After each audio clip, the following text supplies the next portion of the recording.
மகளிர் மருமகளே அடுத்த வர எபிசோடில் பார்த்திங்க அப்படின்னா துளசியும் சின்ன தம்பியை வந்து வீட்டுக்கு வர வழியில் பார்த்தீங்கன்னா காட்டில் வந்து மாட்டிப்பாங்க. ஸோ பார்த்தீங்கன்னா ரவுடி பசங்க கடத்திடுவாங்க. அவங்கள்ட்ட வந்து பார்த்தீங்கன்னா சின்ன தம்பி துளசியை காப்பாற்றி கொண்டு வந்திருப்பாங்க. இருந்தாலும் நைட் டைம் அப்படிங்கிறனால வீட்டுக்கு போக முடியல, வழி தெரியாதனால அப்படியே காட்டிலே இருந்துடுறாங்க.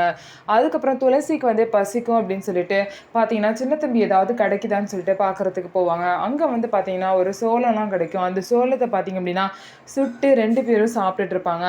இன்னொரு சைடு பார்த்தீங்க அப்படின்னா அபிராமி நாச்சியார் வந்து இன்னும் அவங்க வரலேன்னு சொல்லிட்டு ரொம்பவே கவலையில் இருப்பாங்க. இவங்களுக்கு என்ன ஆச்சுன்னு சொல்லிட்டு பதட்டத்தில் இருப்பாங்க. ஒருவேளை சிவகாமி நாச்சியார் ஏதாவது பண்ணியிருப்பாங்களோ அப்படின்னு சொல்லிட்டு யோசிப்பாங்க.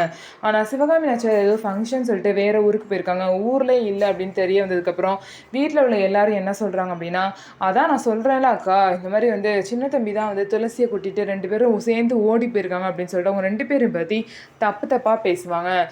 இருந்தாலும் அபிராமி நாச்சியார் பார்த்தீங்கன்னா ஒன்றுமே வாயை திறக்காமல் அவங்களும் ஒரு கன்ஃபியூஷனில் தான் இருக்காங்க. ஸோ இதுக்கப்புறம் என்ன நடக்க போகுது, அவங்க 2 பேரும் நல்லபடியாக திரும்பி வீட்டுக்கு வந்துருவாங்களான்னு சொல்லிட்டு வெயிட் பண்ணி பார்க்கலாம். நம்ம வீடியோ உங்களுக்கு பிடிச்சிருந்தா நம்ம வீடியோவை லைக் பண்ணிக்கோங்க, மறக்காமல் நம்மளோட சேனலை சப்ஸ்கிரைப் பண்ணிவிட்டு பாருங்கள்.